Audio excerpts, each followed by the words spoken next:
يوسف عرب waxaan hadana rabaa inaan soo dhaweeyo gudoomiyaha degmada si uu soo dhaweeyo xubnaha xukuumadda ama xubnaha mas'uuliyadda heer deegaan iyo heer federaalba inuu isagu soo dhaweeyo Ali Ismaaciil Ahmed ha soo dhawaado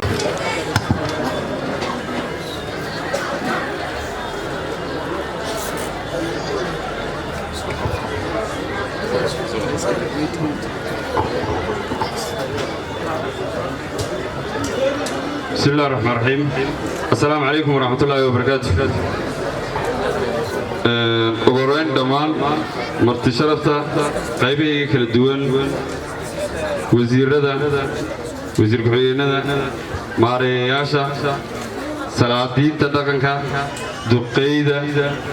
معاملة دقموينكا هواينكا دليردا علماء الدينكا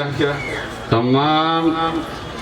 انت كسو قيب شيء حفلة على مسارك سلطان فلفل داهر سعيد سودو هذا يا نلاهي سودو هذا يا نلاهي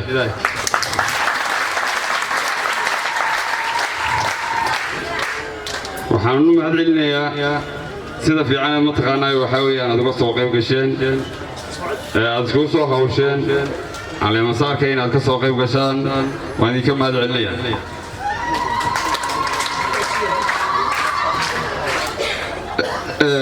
انت كسو قيب قشي دمانتooda aad bay maasan yihiin intii kale ay suurto gali weeyday waqti xaadirka ma taqaanaa inay timaado aad u jecleed suurto gali weeyday iyagana ma taqaanaa waxa weeyaan aad bay maasan yihiin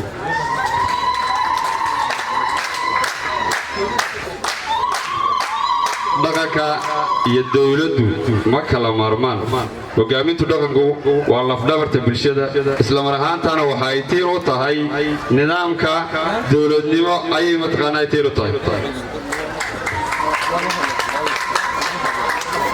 سلطان فلسل داهر سعيد وحان ليهي الله كو أسترو مسؤولية الله كو فضيديو حيلك iyo waajibaadka aad u qaaday guud ahaan Soomaalida oo dhan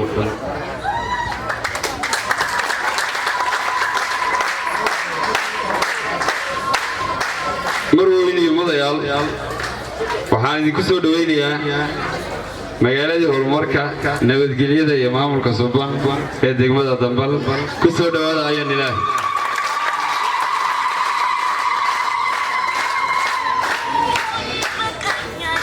sidaas darteed xafladan maanta farxad weyn ayay noo tahay amaan ka soo qaybgalayaasha intay suuro gali weydayba inaan maanta mataqaanaa waxa weeyaan halkan ku daadino waa mid mataqaanaa farxad gaar ah iyo mid guud bay noo leh waxaan u mahad celinayaa dhalinyartii iyo qabanqaabayaashii muddada badan ku hawlanayd sidii ay u suurtogeli lahayd isla mar ahaantaana soo agaasimay xafladan quruxda badan leh waad mahadsantihiin ayaan leeyahay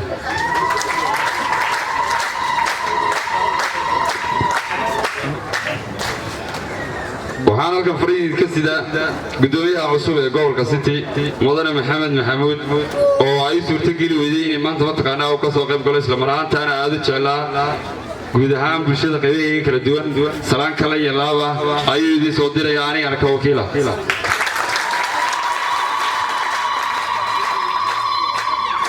dhammaan aad baad u mahadsantihiin mas'uuliyiinta qaybaheeda kala duwan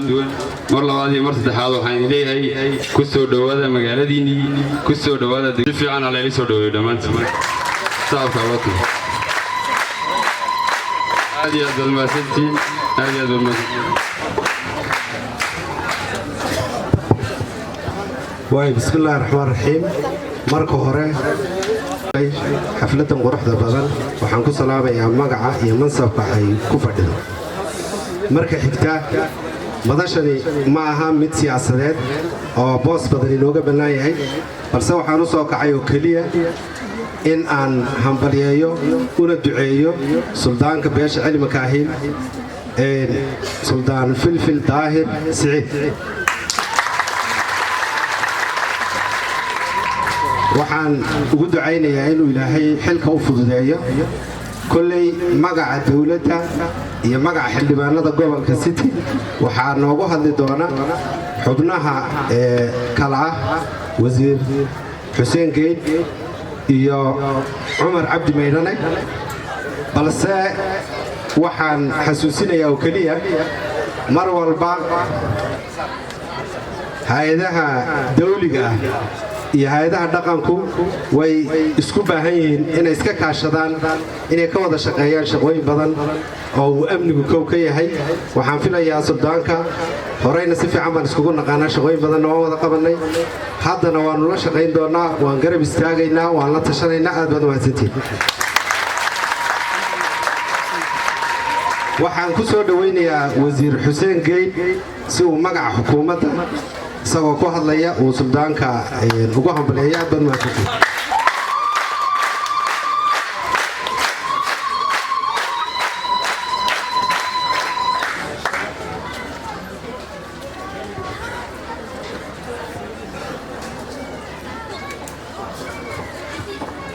بسم الله الرحمن الرحيم.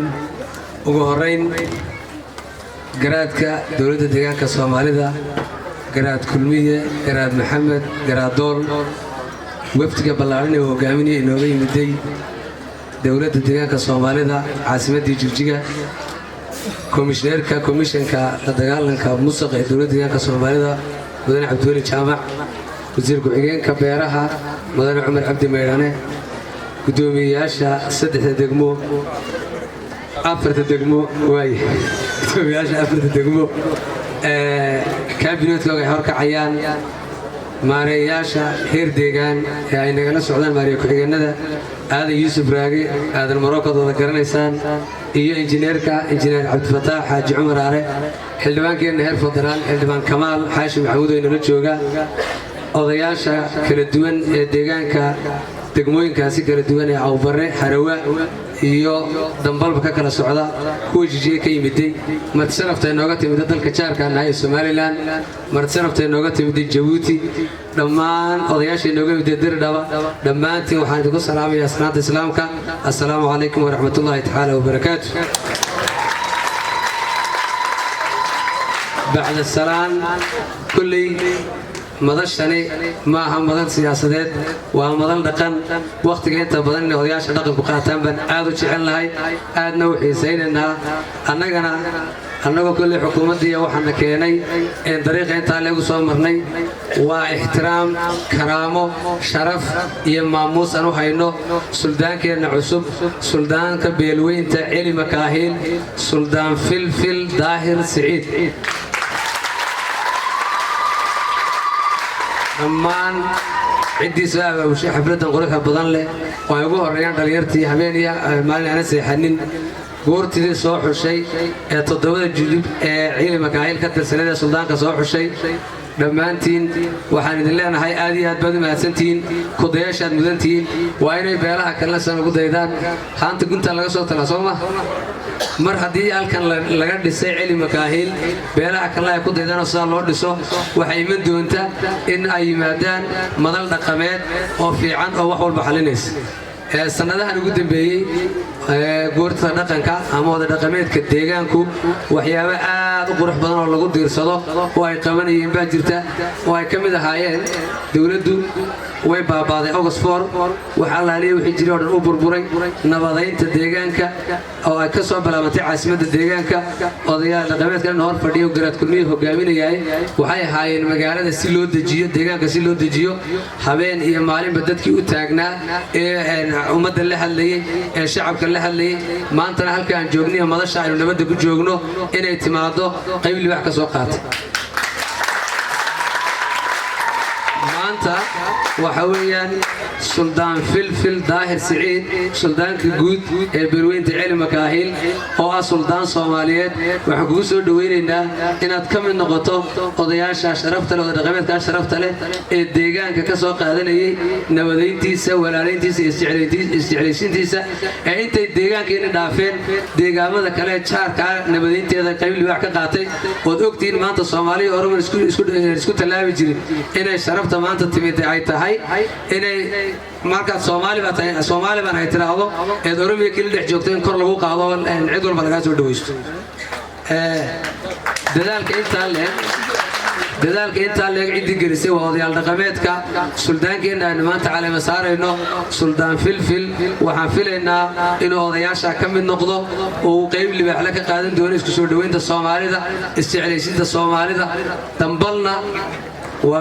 waxa weeye xaruntii wada noolaanshaha waa xaruntii waxa weeyaan isjacaylka sidaan ka warqabno waxyaabaha yardee عربي اللي بس دام بس خلاف صوم سكده واحد كله خلاف بيقولوا بوجرا هو دحدا وجرا هو غدا وجرا الله بلود دغ جرا لكن waxa soo dhan wax macno leh keenay ma jirey inta wax laga barto oo wanaag laga sii qaada ilaa hadda inta aan ugu aqliyeystay jiray wali mudooyinka dambe ahayd dadka dambaleed wadada ku naqaano wada noolaasho iyo sicayl maanta mar haday suldaankii labada suldaani aftiga isku hakaan caleema saaran iyo kii hore u sii jirayba ay maanta inala joogaan oo isku ducaynayaan waxaan filayaa inaanay dambal hadal dambe iyo guux dambe u leeyahay dadkoo gacmaha soo haysta soo dhaqanayna macafin annaguna ka xukuumad ahaan ka wakiiladii dawladda ahaan waxaanu ballan qaadaynaa inaan odayaasha dhaqanka la shaqeyn doono gaar ahaan suldaan filfil maanta caleema saarayno caleema saarkiisa inaan ka soo qayb galnay sharaf ay noo tahay dhammaan cid kastoo kasoo qayb gashay oo halkan isugu timidayna waxaan iyadana mar labaad iyo mar saddexaad baa u soo jeedinaynaa mahadnaqaad u ballaaran annagana farxad weyn bay noo tahay inaan caleemasaarka ka qayb qaadano suldaanka aad iyo aad baad u mahadsantihiin wasalaamu calaykum Soomaalida soo dhawaada السلام عليكم ورحمة الله وبركاته marka hore waxaan runaantii hambaliyay salaan qaali aan u dirayaa suldaanka باشا علي مكاهيل سلطان فلفل ظاهر سعيد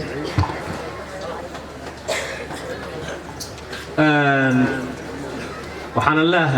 رهانتي وحالو ساري حلقات وبلارن ووين ورهانتي bulshada ku nool degmada Dambalad in badan mataqaana ay sugeysay baahi dhab ah naay ka jirtay dadowgii waxoogaa aadka uga ogaana waan ka mid ah salaanta iyo hambaliyada aan suldaankan u diray kasakow waxaan mid lamid aan u dirayaa anoo hadalkayga soo gaabanaya kulley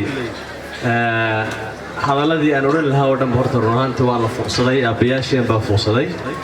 marka waxaan halkan mid lamid aan uga dirayaa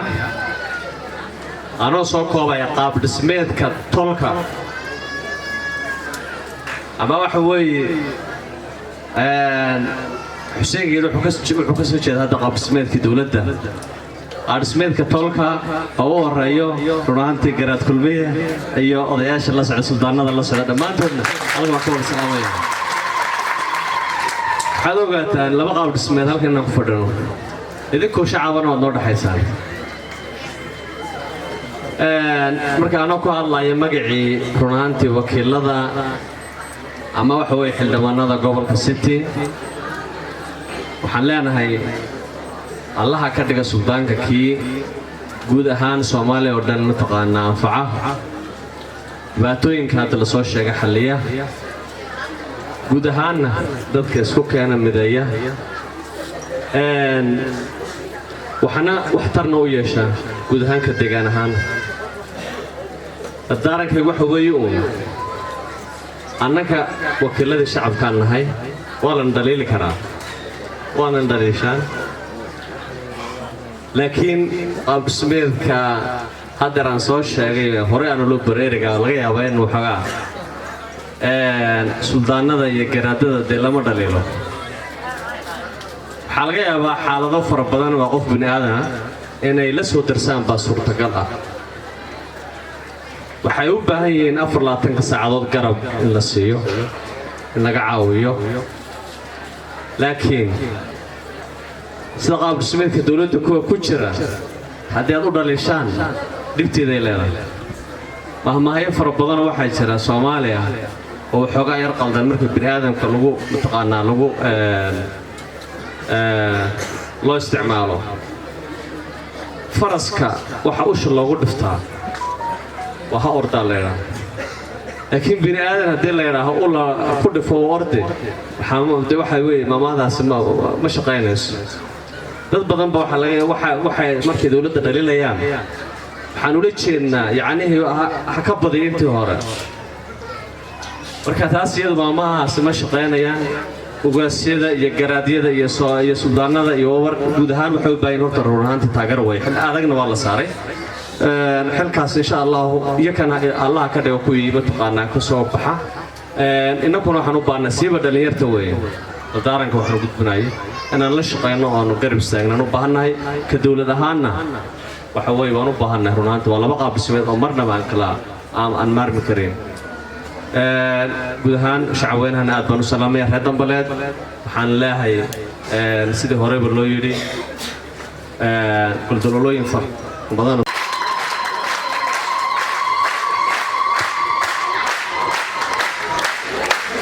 bismillah assalaamu alaykum waxaan ka salaamayaa dhammaan hogaaminteenna dhaqanka iyo shacabka ay hogaaminayaan maba kala sarifaya ama xildhibaan noqo ama wasiir noqo ama gudoomiye noqo dhammaanteeba waxaanu ku safaynaa haddaan Soomaaliland hogaaminteena dhaqanka soo saama hal mar buujiya hadda dhabliga ما شاء الله وحسيت وكله سيجارو سلامية سلطان كن أسوب سلطان فلفل ظاهر سعيد أول مرة ويننا أفكر نقولنا قاعد تكين زيارة إن شاء الله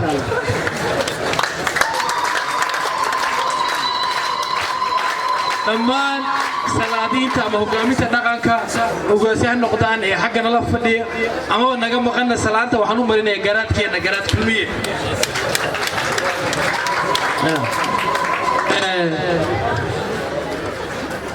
نون ما تحارب أنا كله مهما حبشيا وترى هذا عن شارع كله يجي سوا حلقة عنا دعوة يمي أعتقد جرا كم تعرف أستوقع تاو حنوجد جدا إن بدن بالله حلو لها سلطان فلفل نقو سلطان سومالي وكربة سبلاري بالله وتاو حتوصلك حفلتنا ما تجوجو شعب كانوا يحلبانو هاي وهكبلا متوجه عليه أوبر حروا إلى دبر بسيم برتا شعب كاسو دبلا صوريا وريا نوتينه الله نشرفه هذا إلي مكاين سلطان كائن هو من إلي كلي أتعصى وبركاته كشك مذبحة شكله تستوى waxaan kala la socday qaabka loo soo hulay ay guddiga sultaanka u leeyahay waan la socday maadaama ay degmadeeda ay tahay waa qaab cilmiyeysan oo wadamada maanta horumaray laftigeedu inay weli gaarin marka sida quruxda badan u soo husheen waxayna si kalsooni buuxa online sultaankaas uu noqon doona sultaan Soomaaliyeed dad badan oo meelahan jooga wax badan u qaban doona marka soo dhaw sultaan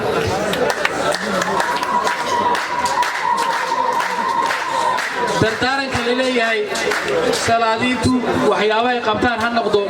ميد إنتي مثلاً كوينا وهاتو سالمات نوقف فلان جراد كل ميوت جرنيسين وحيابو هذا ما تقبلنا هاي تيجان كواي كبحسن تاي تانو حربنا بوجاديو تامر كاكي مادو وذيبا هو اللي ويل كاغا ولا جره هلاي مركز سلوكات مو قاتي هاوالين هاتي لقى جره هلين بوي waxaan soo wada wax kala ma dadka garta noo ahaan jiray hadaan Soomaalinahay ama dagaal sokoye hadda ma huna dhacdo waxay ahaan jiray hogaaminta dhaqanka markaa uu dami jiray anoo yahay waxaan aasan jiray wax dhaxeeya la dhaho oo dagaal adag oo socdo dhaxeeya soo galay baa la dhaha wax qori wata ma arkaysid odayaashii dhaxeeya ama baraf saaray malkaaba waxa soo dhamaad ku tagay sifada hogaaminimo ee nabadgelyada inaan helo barwaaqo helo kan abaaraha ku dhacay waxaan hayn inaan u geeyno oo u dirno oo wada shaqeyn badan sameeyno barwaaqada maanta magaceeda wadana la nimid barwaaqada laga dhigo waxyaabaha horseed waa hayn hogaaminta dhaqanka hadday hogaaminta dhaqanka iyo adada u lahaa inay dib u adkaadaan annaga namideeyaan jid fiican mariyaan annagana looga baahan yahay inaan garab istaagno waliba si dhaba garab istaagno ziyaarano ka duceysano ka barakeysano taa diyaar mootiin maasha Allah taasa raba taa diyaar hal loo aado inteena badan waxa laga yaabaa dalka ducoodana waqti lahayn markaan guriyana ku laabano gadaal iyo horeba hanu duceyno suldaankeenu ilaahay ka dhigo mid magaratay reerka mideeya deegaankan oo dhan nabad horseed u ahaanaya wax badan oo barwaaqo magac rajeena ki ilaahay keen Allah ka dhigo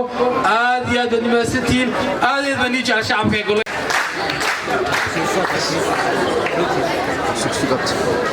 السلام عليكم ورحمة الله وبركاته دبانتين ضدك مضشا بروحنا هدان إلهي نو سورة قليل سلطان كان لما صاحولين مضشا نيسكو بينا نمادنين waxay intaa dheerinaan sidii hore loo sheegay guddigii soo xushay ee muddada inta leeg ku soo xuleysay shuruudo adag oo ay ka mid tahay inuu caadil yahay inuu caaqil yahay ruux caqli law yahay inuu ehel cibaado yahay oo ruux cibaadada ilaahay ku taxan inuu yahay iyo inuu nasab fiican ka soo jeedo iyo inuu reer abti leeyahay oo shuruudaha ka mid ahay abtigu wuxuu ka mid yahay waxyaabaha arrimaha dibadda loo adeegsaday nabadda lagu dhaliyo ee colaadda lagu baxo ee abaarta lagu baxo shuruudaha oo dhan bay ku soo xuleen aad bay u mahadsan yihiin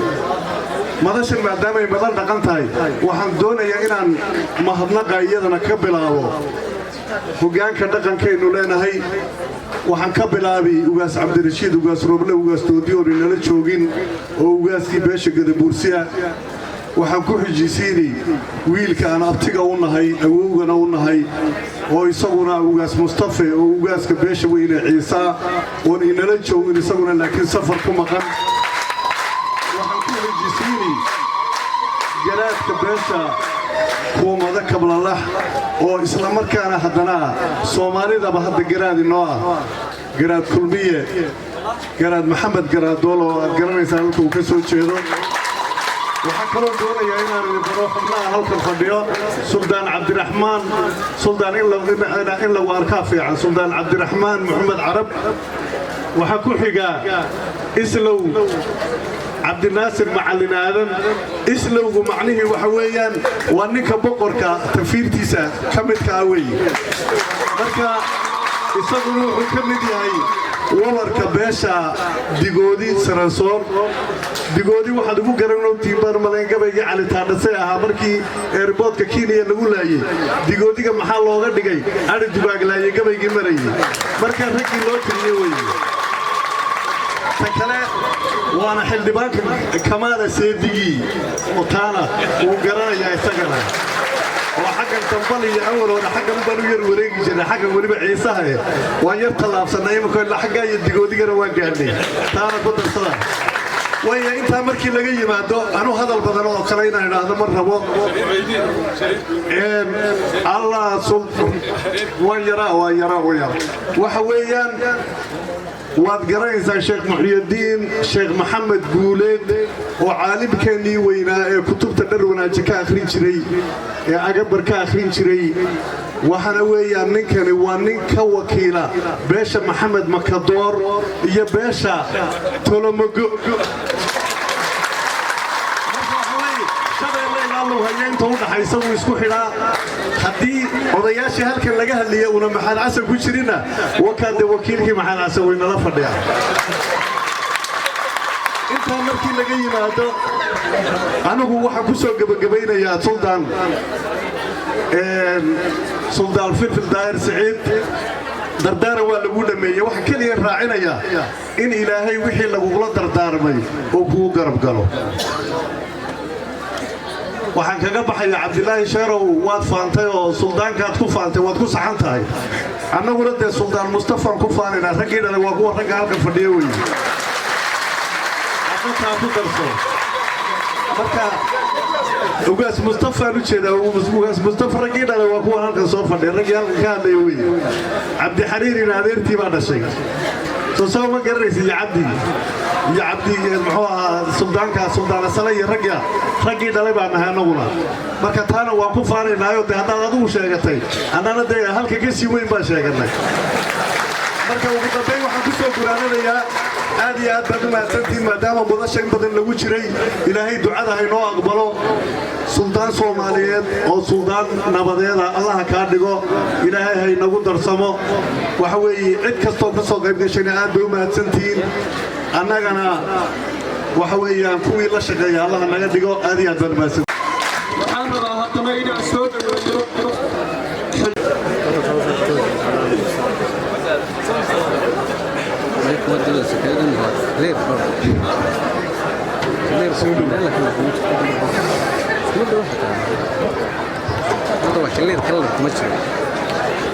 بسم الله الرحمن الرحيم مركو روحان سلامية سلامك السلام عليكم ورحمة الله وبركاته مرتا wixii aan oran lahaa oo dhan waa wada baystaa oo baad ay ku dambeysiyeen waxa daga qalli hata laakiin raaytii ay la doqoto ma sheegaya waxaan ma hadlayaa hadlaq way waxaan u jeedinayaa xafladda intaas ee ballaaran cidii sameysay iyo ugaaska loo sameeyay marka hore waa salaamaya marka ku xigta waxaan aad u salaamayaa dhalinyartiisa iyagoo noo ciyaartaa ka fadhiisatay maanta arta naafta lagu farxay oo loo salaamaya fakala waxaa aad Allah ku sii fogaanay inuu la dhameystay waxaan horta aad suldaanka ugu rajaynayaa suldaan cajiib oo wax intaa weli suldaan loo qabtay anigu weli ma arag xaflad intaa la suldaan loo dhigo isagahay weli anigu ma arag waxaa kaloo ahay waxaan yar ogahay dambal inay ku jiro yani xan badan taalaan ogahay laakiin maadaama usbaakii dambe loo boqday markhaatina uu maanta uu garab loo helay cabdilaahi sheego halkaas soo barbartaagay arrintaasna aad baa lagu farxay waa lagu maasanya waxaan ku dardaarayaa inayna halkaa ku hadalkeega noqonin oo wax ka qabadkeega la diga arko hadduu ilaahay yidhaahdo allaha yidhaahdona waxaa kaloo aan dhammaan wixii xaflada ka soo qayb galay salaadiin daani hirmooge oo ah xisbiga onolef inuu isagna hambalyadiisa uu halkan ku soo bandhigo soo dhaweeya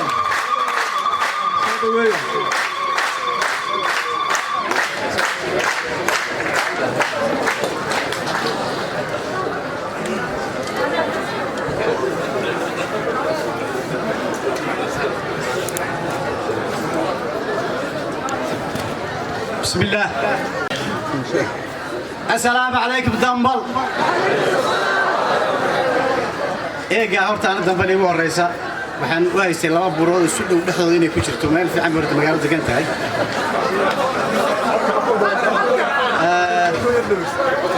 dambal inaan imaado waan jeclaa ana waliba qori watayaan jeclaa inaan burahan imaado Soomaaliya oo ilka wax ka siibaya laakiin dhulalka kale waan maray waxaan u haystay dambal meel laba burood dheer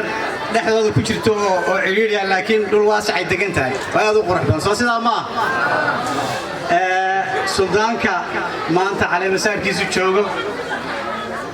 dawladda iyaan horeysiinaa iyo madaxda dhaqanka suldaanka caleemasaarkiisu joogo garaadka Soomaaliyeed garaad kulmiye garaad salaadiinta la socotay magacooda waa aqaaniga raadahada iyo madax dhaqameedka deegaankeena meesha jooga dhamaantiin waan salaamayaa madaxda dawladda iyana waan salaamayna soo sidaa ma inaan imaadaan doonayay waagii uu socday tartankii laakiin markii qoorsagaarada lagu qabtay waan iska dayaan yaan ka joogay magaalada inaan imaadaan rabay macnaha dambal on dawladda kala wareegnaan doonayay تصوص عطا إن شاء الله وكلا ورينا لكن تدك حق قلبها كايسان أيوة حق حوقي كايسان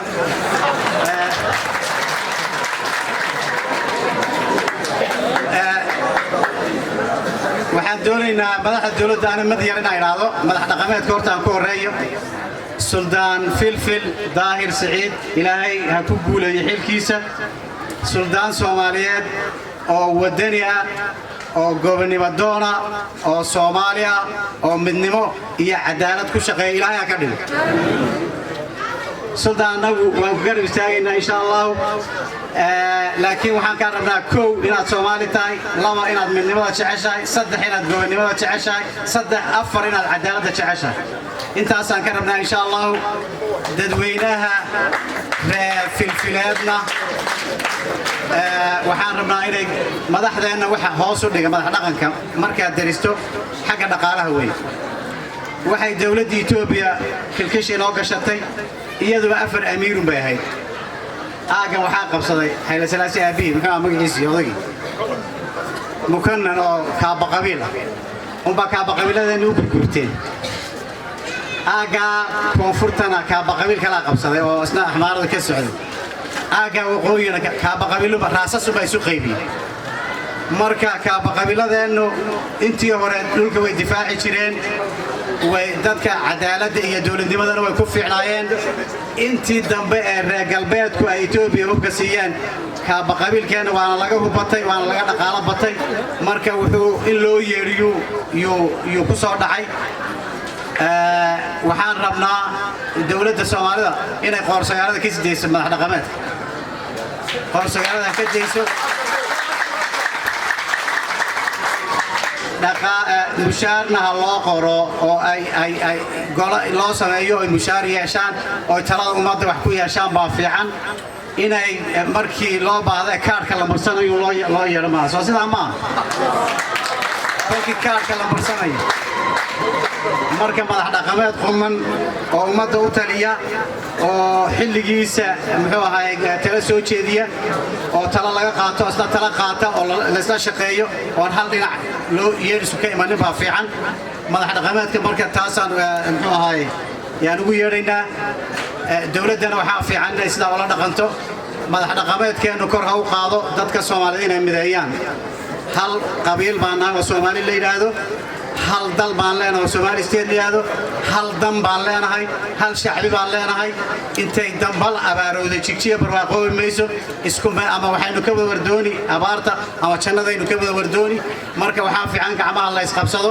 ugu dambeyn waxaan rabaa inaan u soo gudbiyo suldaanka salaan aan uga sido gudoomiyaha jabaadda ama gudoomiyaha ururka OLF iyo guddigiisa fulinta iyo golaha dhexe noo soo wakiishay inaan xafladda ka soo qayb galno iyadoo ay noo yeedhaan xubnaha oo ana la fahad degmada dambal ay nagu marti qaadeen iyagoo nagu xidhayaan u maashay ugu dambeyn waxaan leenahay dambal ha hormarto suldaankeennuna ha guulaysto shacbiga Soomaaliyeedna ha midoobo xaqiisana ha garto aayihiisana ha garto aad u mahadsantihiin على مسارك السلطان فلفل داير سعيد إن يلو حمنا أي كتشوغان حمنا كوبان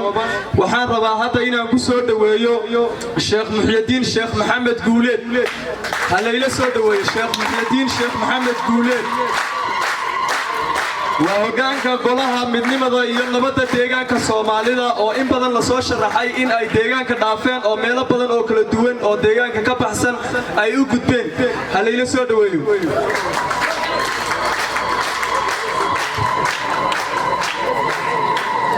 بسم الله الحمد لله وبه نستعين على أمور الدنيا والدين وصلى الله وسلم على آله وأصحابه البررة الكرام السلام عليكم ورحمة الله وبركاته waxaa farxadii ah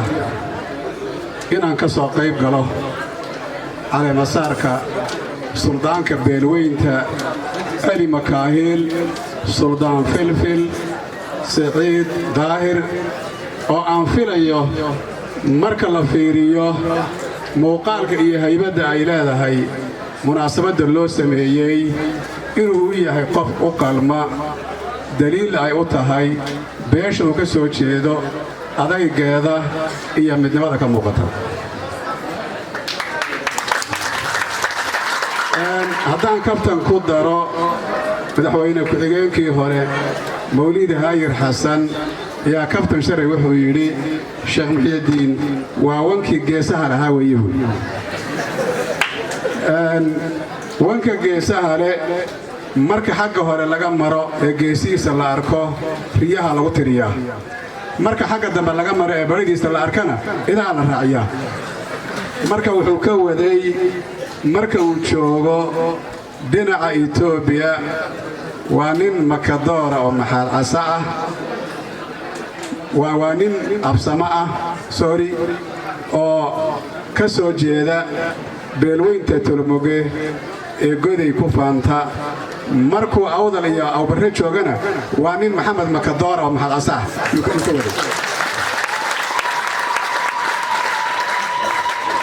arrintaa waan ku faraxsanahay waanan ku faanayaa waanan ku dhaadanayaa waxaa kale oon rabaa inaan meesha ka sheego markaan qiimeeyey xafladdan markaan aragnay qaabka loo soo abaabulay markaan aragnay ixtiraamka iyo kala dambaynta meesha waxaan dadka ku waanin lahaa ninkii doonaya wiil fariida inuu dhalo ha guursada gabarh celi ah raabtigeedna uu yahay reeggeedii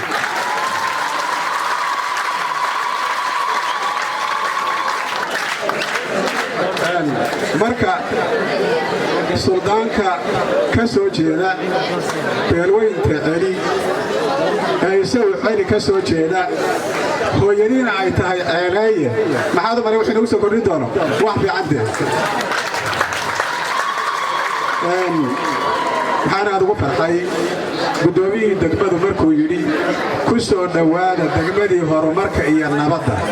wax aad loogu farxo weeye waad ogtihiin taariikhda ay damban lahayd hadda ka hor waxay ahaan jirtay hoygii dagaalka laakiin maanta waa hoygii midnimada iyo horumarka iyo nabadda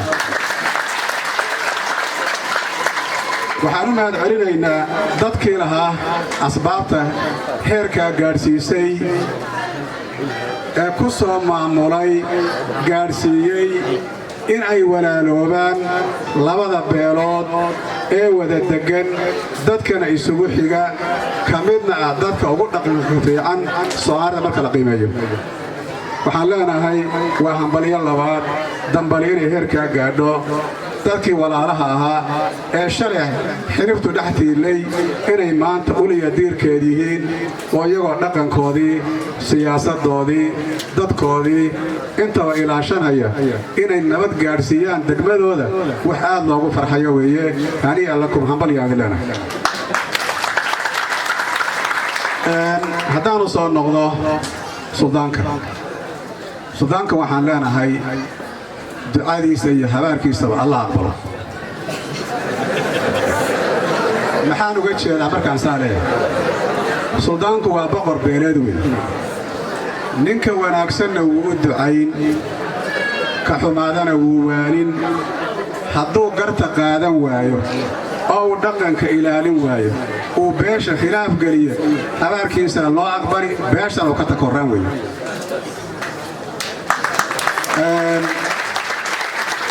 suldaan filfil sida hore loo sheegay yuusuf carab baa kaftan yidhi kulayl bay tilmaamaysaa baa layidhi magacani ma aha kulayl beeshan waa beel taariikh lahaan jirtay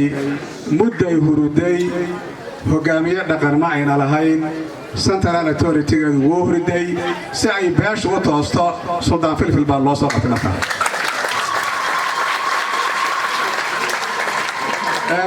waxay lahaan jirtay dad caqli u saaxiiba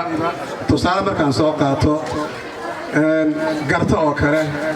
garta nuur rawli akaal wuxuu ahaa nin caqli badan oo xigmad ilaahay siiyey taariikh yar baa jirtay aan isdul taago waxaa jira khilaaf ka dhaxayn jira laba beelood oo walaalo ah oo gariya jaarso ah maxamed siyaad barraa u yeedhay odayaashii ugu dhowaa oo samaroona wuxuu yidhi gartow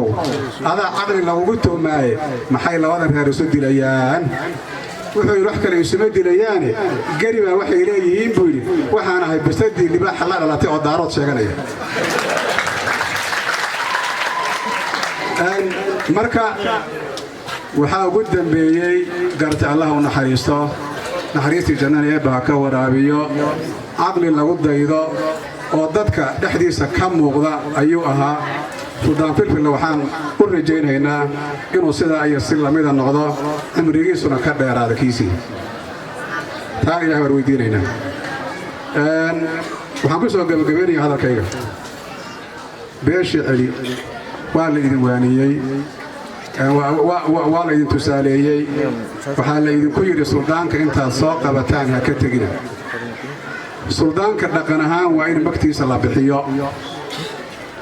waa inay beeshu leedahay oo xaafadda uu ka soo jeeda aysan lahayn si taasi u suuro gasho noloshiisa waa in meel la saaraa haddaad laakiin intaad soo qabataan ka hadhaan waxaad ugu sababowdeen oo keli ah inuu dantiisiina ka lunto tiisiina la daryeeli waayo tii beeshana waxba ka qaban waayo si haddaba ay miisaankiisu u kordho saaad u soo qabateen noloshiisa waa in la damaanad qaadaa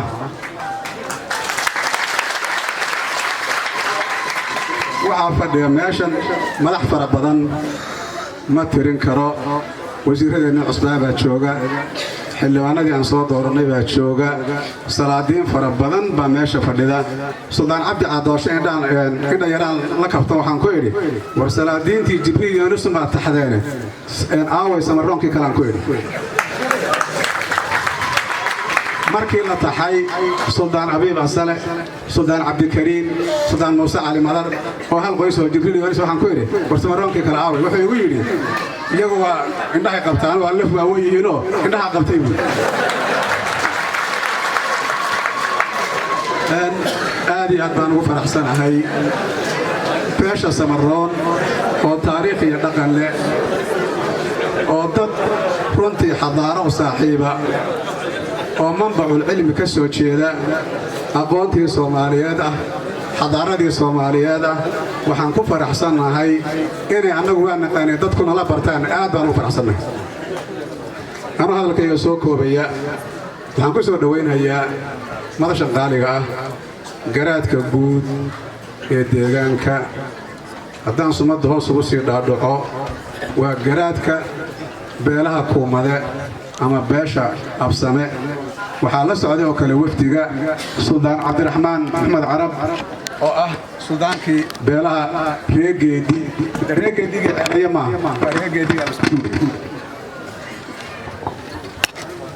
الرحمن الرحيم الحمد لله رب العالمين والصلاة والسلام على رسول الله صلى الله عليه وسلم hogaaminta dhaqanka hogaaminta siyaasadda hogaaminta mucaaradka ee fadhida iyaduna dadweynaha quruxda badan ee reer Dambaleed assalaamu calaykum waraxmatullaahi wabarakaatuh salaanka bacdi wixii hadal ahaa iyo wixii dardaaran ahaa salaadiintii dhaqanka dhamaysay hadabadni baan meesha u soo joogsaday waan yar kaftamayaa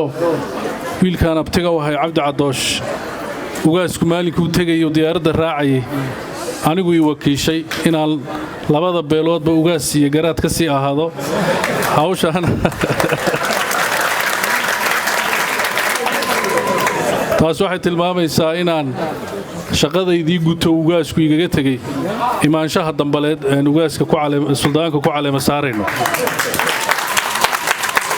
haddana dib malo abti baan u ahay waan u dulqaadan inuu jagadaydii boobo intaas waa kaftan waxaan aad iyo aad ugu faraxsanahay oon aad ugu faraxsanahay soo qaybgalkan caleemasaarka ah ee ummaddii Soomaaliyeed dawlad iyo macaarid iyo muxaafid iyo oday dhaqameed bay isugu yimaadeen inaan ka soo qayb galo aniguna hadal badani ma yaalo waa madal dhaqan waxaan leeyahay uun ugaas suldaanka aynu caleema saareen filfila wixii waana iyo duca lagu siiyey ilaahay haynoo aqbalo ilaahayna haynoo weeleeyo in yar baan ku dari wixii nabadda dambal ee beelaha walaalaha dhexdooda ahaa odayaashii iga horreeyey baa ku dardaarmay beelaha samaroon ama gadabuursi si guud arrin aan u wadaa jira maanta arrinkaas ugaas cabdirashiidna waan isku ogey hawsha dambal taalla waa hawl yar hawl ka weyn oo ceeb ku ah inteenna deriska ah oo beesha gadabuursi ka mid tahay baa maalin walba dhacaya dagaal baa wuxuu ka socdaa tulli iyo jinacsani maalin walba dad muslimiina wiil iyo abtigiia isdilaya waa wana waddadeennii oo meeshaan sii marayna aan soo marayn ceebtaasi wayna wada haysataa intuu dagaalkaasi socdo beelaha gobolka faafan deggan ceebtaas way noo taagan tahay ugaasku in badan buu rabay inaanu nagu hoggaamiyo oon hawshaa wax ka qabanno haddana ma dhicin suldaan filfil iyo salaadiinta kale ee beesha gadabuursiya meesha fadhida hawsha fadhida iyo madaxa dowladeedba waxaan leeyahay hawshaasi cambaar bay nagu noqotay taariikh xumay nagu noqotay aakhira waabay nagu noqotay beritoole ilaahayna wayna weydiin doonaa dadka muslimiinta ee wiil iyo abtigiiyo dhiiggoogu daadanayo bal intii hore dhammaantay inta dambe inaynu garbaha isqabsanno hawshaa wax ka qabanno ayaan beesha madax iyo dowlad iyo dhaqanba aynu garab aan sug siinno oon hawshaa wax ka qabanno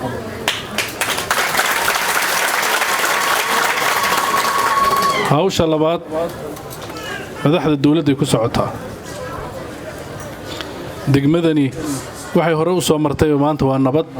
sida uu guddoomiyaha inoo sheegay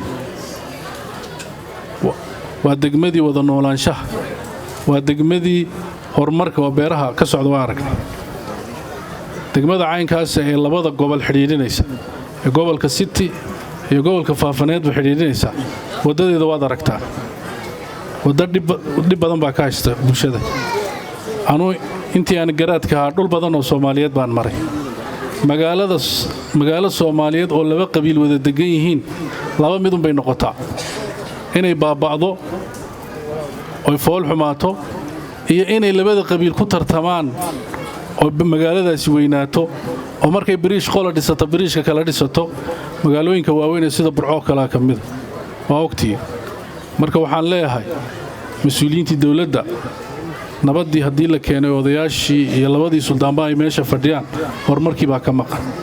dadka waxa ugu badan ee dhibaatada keenaya waa horumar la'aan horumarkana waxa kowka in jid la helo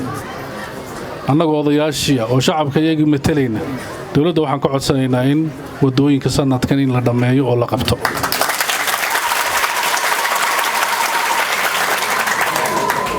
labadaa dambe waa gardarro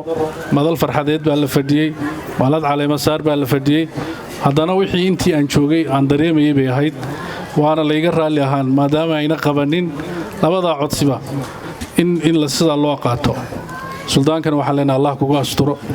beesha gadabuursi iyo beesha celi waxaan leenahay si aad noogu dhiibtiin baan suldaanka idinka qaadnay waan aqballay suldaan soomaaliyeed weeye suldaanka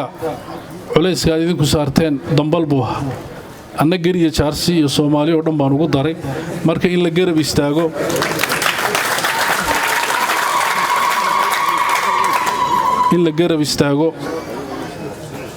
hiil iyo hooba loo noqdaa loo baahan yahay idinkuna waad ballan qaanteen waxaan leenahay ilaahay dembigeenna ha dhaafo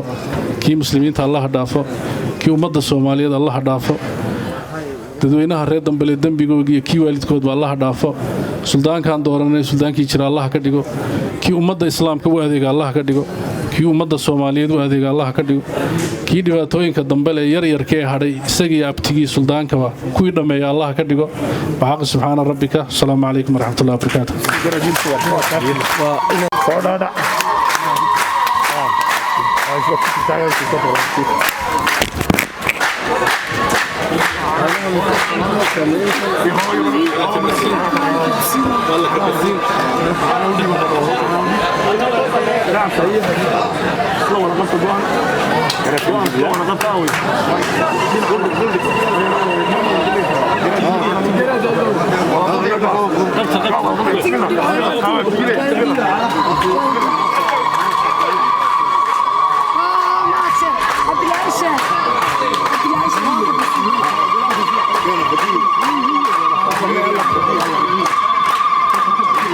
Thank you.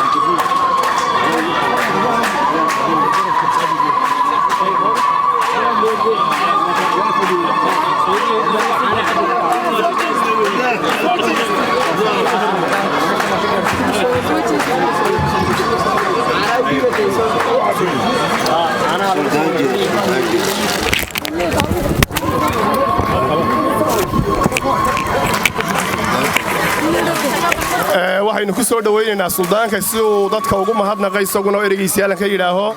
suldaanka suldaan soo dhowow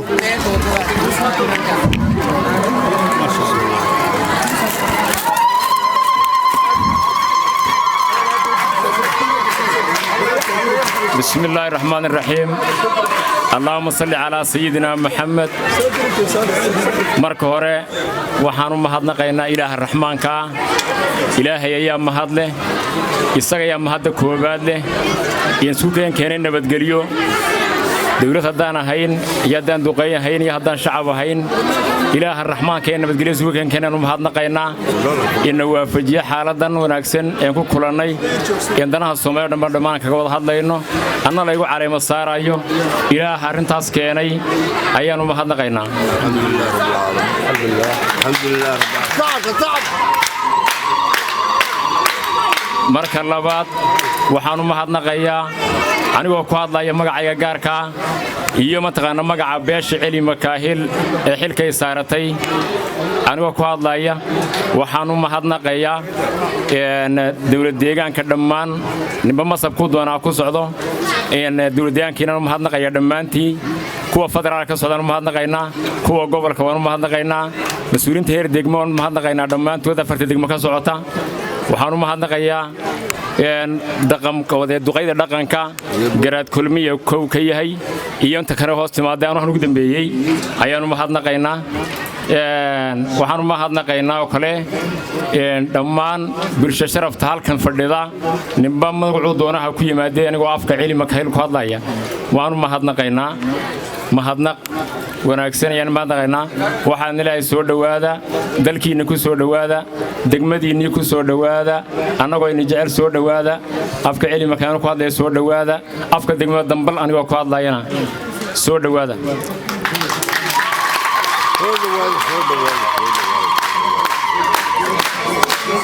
kulli aniga maanta waa la caleemo saaraya hadalkaygu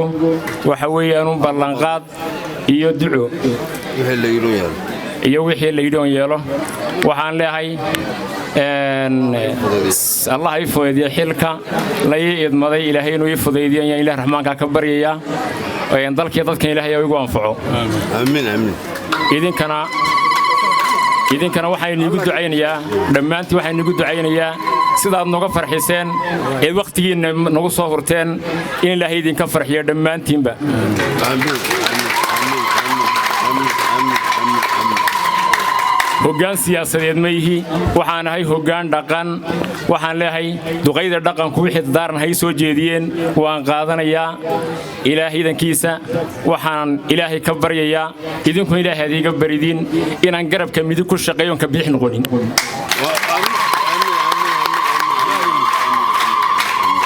inaan ku shaqeeyo cadaalad sinaan iyo dad jacayl inaan ku shaqeeyo oo dadkaygu mid ay ahaado oo ilaahay cadaalad ay waafajiyo maalinta ay daran tahay ee yawmal qiyaamaha si aan dalada ilaahay aan u harsado inaan ka noqdo ee ilaahay ka bariyaa idinkana waa idinka codsanayaa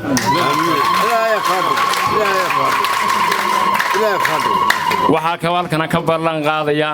inaan anshax wanaag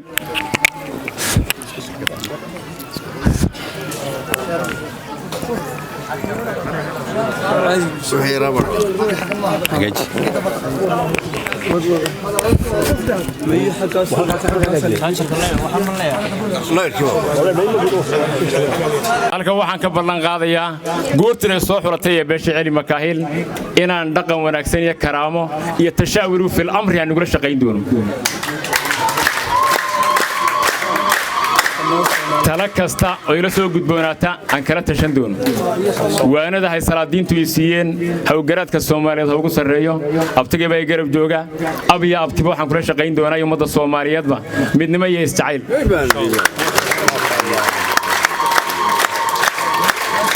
waayo ummadda Soomaaliyeed waxay ka kooban tahay hooyo iyo aabo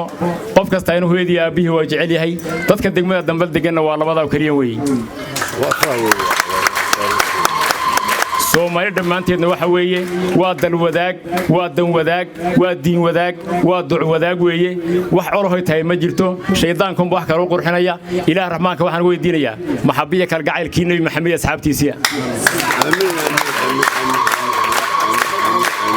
ilaahay inuu siiyo ummadda Soomaaliyeed